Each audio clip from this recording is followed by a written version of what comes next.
Dzień dobry, witam serdecznie. Kolejny vlog serwisowy. Przypominam o narzędziu do filtrów. Przypominam, że nadal szukamy kolejnego mechanika.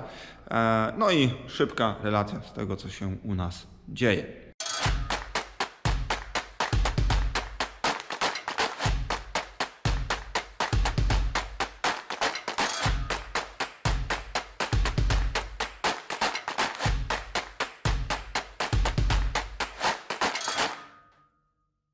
W ogóle to chciałem Wam podziękować za mnóstwo komentarzy pod poprzednim filmem, do którego link macie teraz w górnym narożniku. Coś tam od serca powiedziałem i wydaje mi się, że chyba w miarę trafione te moje słowa, zresztą z serca. Jak będzie, to czas oczywiście pokaże. A my przechodzimy do bieżących spraw. 7600 to ten ciągnik już kojarzycie z poprzednich aktualizacji. Zyskał już całą oś, koła nawet zamontowane, brakuje tylko błotników i ustawienia chyba zbieżności z tego co kojarzę. Układ tutaj wentylatora cały poskładany, ale z tego co mi tutaj Krzysiek mówi, to będzie musiał jeszcze się przyjrzeć działaniu napinacza i samemu paskowi, dlatego że paska nie założyliśmy nowego. Ten pasek nie jest stary wcale, bo poprzedni został prawdopodobnie zniszczony właśnie przez tą zacierającą się sprężarkę, poszarpany wręcz. Krzysiu zostawił ten pasek, no bo dosyć ładnie wygląda i jest albo oryginalny, albo przynajmniej wysoka półka, jakiś tam Continental albo OptiBelt. No niestety troszkę sobie tutaj popiskuje ten układ, posprawdza sobie to, ale już poszedł na śniadanie, wygoniłem go wręcz. Koła z tyłu też założone, podnośnik wczoraj poskładał. Zobaczcie, tak to tu wygląda, tam mamy ramiona przespawane. Krzysiek to też troszeczkę tu podmalował, żeby to też wyglądało, że jednak coś tu zrobiliśmy. Przypominam, że wał i ramiona są stare, ale są zregenerowane. Nie, przepraszam, nie są zregenerowane, zregenerowany jest plecak, tak, zregenerowany jest plecak. To jest ładnie tu odmalowane. Jedyne co jest nowe to są wieszaki te pionowe, całe kompletne nowe. Reszta zostaje stara, oczywiście tutaj tulejowanie jest od nowa zrobione, już jest to inaczej rozwiązane. Zobaczymy jak to będzie działać, no i za chwilę pewnie też testy dzisiaj lub w poniedziałek. Zobaczymy jak działa sama skrzynia, bo tutaj mówiłem, że nie chcemy jeszcze jej rozbierać, bo tutaj jak dla nas to mógłby ten ciągnik prawdopodobnie tak chodzić, natomiast musimy tutaj zrobić jazdę próbną, no i ewentualnie zaprosić klientów, żeby sami tej jazdy dokonali i powiedzieli nam, czy to tak może być. Dobra, 6630 ten na tych LEDach, o które tak wszyscy pytali i też przez które mocno poszerzyliśmy ofertę. Tu macie link w narożniku, możecie już patrzeć, dużo zdjęć jest, a jeszcze kolejne dojdą, także dosyć poważnie do tematu podeszliśmy. Najbardziej tutaj ludzie pytają o te robocze w dachu oczywiście i o te w masce, no i właśnie tu się postaraliśmy dość mocno. A co z technicznych rzeczy? Ciągnik jest porobiony tak na 90 parę procent, został uruchomiony dzisiaj. Tutaj jest naprawiony cały układ wtryskowy z wyregulowaniem zaworów. Silnik ładnie odpalił, pracuje, wszystko jest ok. Dodatkowo na życzenie klienta, nie było takie do końca pewne, ale no, podjęliśmy się tego, co prawda chłopaki troszeczkę są wymęczeni, ale to też przez to, że my tych instalacji tyle nie montujemy i człowiek niestety wiele rzeczy zapomina. Kompletną instalację założyliśmy, 2+1, pneumatyczną. Wszystko na podzespołach WAPCO, tych najważniejszych. Pozakładane jest. No tutaj troszeczkę takie nieścisłości wynikły, bo klient tą instalację już sobie kupił wcześniej, ale no na przykład no tutaj ewidentnie instalacja była pod ciągnik bez amortyzacji kabiny, a ten ciągnik tą amortyzację ma i troszeczkę inaczej rurki muszą być poprowadzone, żeby nie było kolizji, no tu musieli się opaki troszeczkę tam natrudzić. Tutaj też małe przygody, zawsze w 6630 no nie pasuje ta rurka od klimatyzacji, ona teraz sobie tak ładnie odstaje, no bo sprężarka nam wyjechała tutaj na alternator, a tam na miejsce sprężarki od klimatyzacji weszła sprężarka od hamulcy. No i temat jest taki, że musimy tą rurkę po prostu przespawamy. No czemu przespawamy? Odciągniemy ten czynnik po prostu i przespawamy tą rurkę, dlatego że po prostu no, nowa kosztuje, po pierwsze kosztuje bardzo dużo pieniędzy, bo prawie 2000 zł, a po drugie wchodzi pod kabinę i aż tam idzie pod ten skraplacz, więc no, nie będziemy tak tutaj już się rozpędzać. Jest to do zrobienia. Można by ją powyginać w różne strony i ją tak tutaj jakoś ułożyć, gdzieś tam poprzepinać, żeby nie drżała, ale no, wolelibyśmy to zrobić profesjonalnie, no przynajmniej na tyle profesjonalnie, żeby to już nie napinało się, gdzieś tam nie drżało niepotrzebnie. W środku tutaj macie ładnie ten manometr z podświetlaniem, też jest fajnie zrobiony, także no tam ta kabina z grubsza jest poskładana. No i chłopaki zakręcają koła, zrobią jazdy wszystkie próbne. A wiem, jeszcze tu została podpora od TLS-a, czyli tutaj ten temat. Robimy tylko to. Ale to jest taka formalność, wiemy, że to zrobimy dosyć tam szybko. Zostawili sobie to już chłopaki tam na koniec. Tak ciągnik wygląda, poskładany. Tu widać, że pompa była robiona. Ona jest taka wypiaskowana. Turbosprężarka już była wcześniej wymieniana. I tak to wygląda. Tutaj ładnie spływ od od sprężarki, od hamulcy. I tak to sobie tutaj funkcjonuje.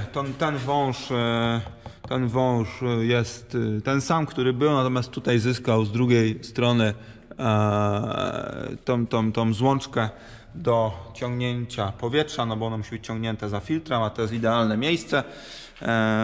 Można by ten wąż oczywiście, pewnie na zachodzie zrobione by było tak, żeby był wymieniony cały nowy, ale tutaj u nas jest takie miejsce w tym wężu, ono i tak jest przygotowane i po prostu chłopaki wkręcają się taką specjalną złączką i to działa, to funkcjonuje. Zbiornik założony, wtryski oczywiście są zakodowane. No i tak mówię, zakładamy koła i testy. I jak będzie dobrze, podpora, no i ta rurka, no i ciągnik byłby gotowy. No i niech jedzie, niech wraca, bierzemy następny. Tutaj sytuacja bez zmian, czekamy za blokiem. Trafiliśmy niestety na małą kolejkę, na mały korek u szlifierza, bo dostał chyba z 5 silników w 2 dni. Nasz był chyba 6. Z tego, co mi chłopaki mówili, znaczy ten chłopak, który to zawoził, niestety musimy się uzbroić w chwilę cierpliwości, bo po prostu no, stół, czy ten komplet maszyn, który potrzebują do zrobienia takiego silnika, takiego bloku osadzenia wału, no mają tylko jeden, więc muszą to po kolei jakoś wkomponować w kolejkę, no i trudno się mówi. Tak to wygląda. Podoba mi się w ogóle bardzo ta rura, słuchajcie, z tej kwasówki i ta siatka. No fajnie to jest zrobione. Gdzieś tam już patrzyliśmy, że faktycznie na Elixie gdzieś tam takie rzeczy się pojawiają. Fajnie to wygląda, bo faktycznie no to już nie zardzewieje.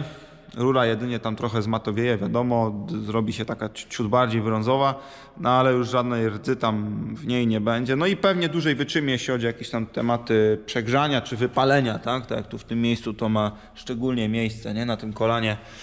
Nie wiem, w ogóle napiszcie, co sądzicie, ale wydaje mi się, że chyba rozwiązanie takie niegłupie. Ciągniki też fajnie się z tym prezentują, tak od razu rzucają się w oczy. No i nie ma na hali ciągnika Adriana, dlatego że stoi już na dworze, a stoi na dworze dlatego, że Paweł robi testy nim.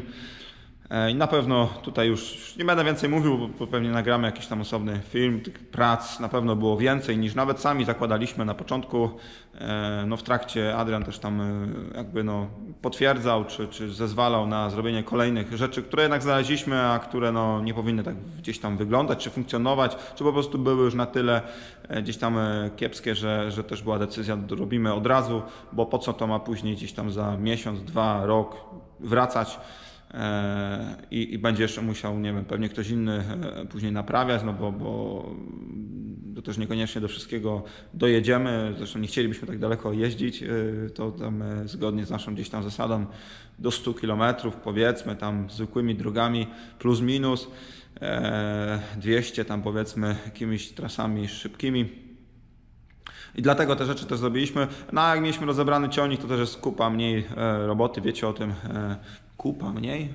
Nie, o wiele mniej, powinienem powiedzieć, tej pracy, no i dlatego jest to zrobione. Jeszcze dzisiaj znaleźliśmy taki tam mały mankament w tym multizłączu, o które pytaliście od ładowacza, tam ktoś w komentarzu zadał, czemu nie poruszyliśmy tego tematu. To jest zrobione, to zostało zrobione w pierwszy dzień, jak ciągnik został w ogóle podjęty przez Pawła, dlatego, że tam się po prostu no, lał olej, lał się dosłownie i żeby w ogóle tym ciągnikiem funkcjonować, to Paweł musiał to szybko złącza wymienić. Są wszystkie nowe, łącznie z rokami prowadzącymi i teraz to trzymie, nie kapie nic, ale dzisiaj tam się jeszcze dopatrzył, że nie, inaczej, łączą, ale są w tak agonalnym stanie złączki elektryczne do funkcji elektrycznych na ładowaczu, że po prostu decyzja też, że wymieniamy to po prostu tą część, która jest w tej, teraz żebym wam nie skłamał was, w tej części, która jest przy ciągniku.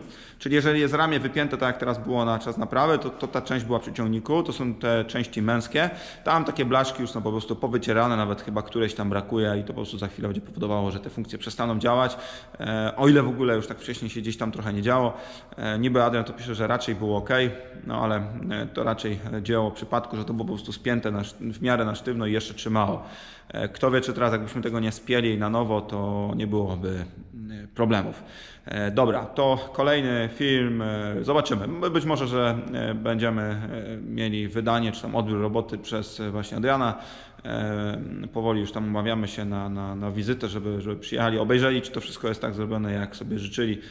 No i mała pewnie relacja wpadnie. Ok, dobra. Kończymy. Przypominam, mechanik, który nie będzie się bał pracować w systemie prowizyjnym, mile widziany. Szukamy też magazyniera cały czas, rekrutujemy. No ku mojemu zdziwieniu to więcej by było chętnych dziewczyn jak chłopaków. No ale tak jak mówiliśmy, no wolelibyśmy chłopaka jednak, no bo te ciężkie paczki mielibyśmy z głowy, no bo tak to teraz Ania no nie może ich pakować, no bo jest kobietą, więc chodzą tam panowie z działu handlowego, pomagać jej aby w tych ciężkich tam przedmiotach, ale no handlowcy są po to, żeby odbierać telefony i nie chciałbym później skarg od was, że w sezonie, gdy mamy dużo paczek, muszą handlowcy biegać na magazyn i tam te ciężkie rzeczy typu jakieś tam ramiona od podnośników i inne jakieś tam baniaki z olejami dźwigać, no bo oni są od tego, żeby odebrać od was najlepiej wszystkie telefony. Oczywiście, to czy kupicie, czy oni was będą w stanie obsłużyć i wam jakby sprzedać to, co potrzebujecie, czy się dogadacie, to jest rzecz wtórna, natomiast fajnie, byśmy te wszystkie telefony odebrali, bo to też będzie na pewno niosło w świat lepszą opinię o naszej całej teleinfolinii. Może tak bym to ujął, bo nie tylko na telefony musimy odpowiadać, też na różnego rodzaju wiadomości przez social media. Ok, dobra, mamy tam 13 minut, będzie fajnie, zgrabnie. Tak jak widzieliście, pojawiają się już napisy, można sobie je przełączyć na język angielski, także jeżeli ktoś tam English nas ogląda, to wreszcie będzie miał to, na co czekał, no bo nawet mamy tam pierwsze komentarze, że obcy kierowcy gdzieś tam dziękują wreszcie za te napisy.